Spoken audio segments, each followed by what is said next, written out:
समित कदमनी यावर स्टेटमेंट दिलेली आहे आणि फोटो तर आपल्याकडे माहिती आहे, कोणी येतो फोटो काढतो, फोटो काढला म्हणजे त्या ठिकाणी तो त्यांचा घनिष्ठ आहे आणि त्याला जबाबदारी दिले असं काही शिक्कामोर्तब करण्याचं कारण नाही आहे। आता त्यांच्याकडे काय आहे, केवळ ते पेन ड्राईव्हच नाचवतात रोज। वस्तुस्थिती काय आहे हे त्यांनी पुराव्यानिशी संबंधित यंत्रणांना सांगावं ना। नगरसेवक सातारा नगरसेवक असताना सुद्धा त्यांना वाय+ची सुरक्षा का पुरवली असा सुद्धा सवाल आता संजय राऊत त्यासोबत। या राज्यामध्ये नगरसेवक नसणारे, आमदार नसणारे अशी अनेक लोक आहेत की ज्यांना राज्य सरकारने सुरक्षा पुरवलेली आहे। सुरक्षा गृहमंत्री देत नसतो, सुरक्षा देण्यासंदर्भात त्या ठिकाणी समित्या आहेत आणि त्या समित्या रिव्ह्यू घेऊन त्या ठिकाणी सुरक्षेचा निर्णय घेतला जातो आणि त्याच्यामुळे केवळ समित कदम नाही, अशा अनेक आवश्यक असणाऱ्या लोकांना सुरक्षा पुरवली जाते, त्याचप्रमाणे त्यांना दिली असणार।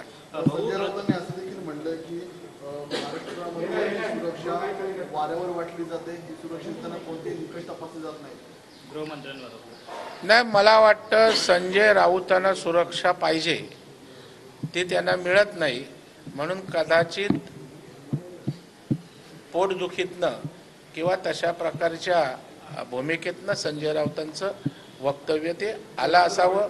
आणि सुरक्षा हे त्या ठिकाणी गृह विभागाच्या समित्या आहेत, त्या स्तरावर निर्णय घेत असतात, गृहमंत्री सुरक्षा देत नसतो। देवेंद्र फडणवीस महाराष्ट्राच्या राजकारणातले खलनायक आहेत असं संजय राऊत। नाही, मला वाटतं हा विरोधी पक्षाचा अजेंडा सेट करण्याचा प्रयत्न आहे, कारण पुन्हा एकदा देवेंद्रजींची प्रतिमा महाराष्ट्राच्या जनतेच्या मनामध्ये चांगली त्या ठिकाणी उभारून येत असल्याचं दिसतंय।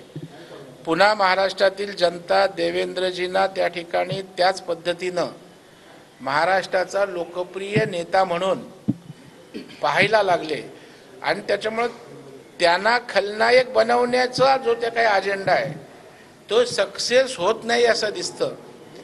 कारण आरक्षणाच्या बाबतीत असेल, इतर विषयात बाबतीत असेल, आज लोकांच्या मनामध्ये देवेंद्रजींच्या विषयी जी काही खोटी प्रतिमा उभा करण्याचा प्रयत्न होता तो धुवून निघाला आहे आणि मग आपला अजेंडा यशस्वी होत नाही, म्हणून पुन्हा पुन्हा देवेंद्रजी खलनायक कसे आहेत असं केविलवानं चित्र उभं करण्याचा प्रयत्न आहे, परंतु तो यशस्वी होणार नाही।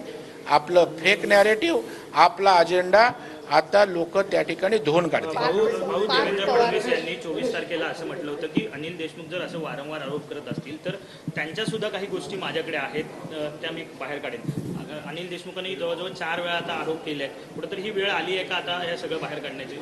नाही, मला वाटतं देवेंद्रजी या राज्याचे मुख्यमंत्री राहिलेले, जे गृहमंत्री आहेत हे नाहीत आणि त्याच्यामुळे अनिल खोट्या पद्धतीनं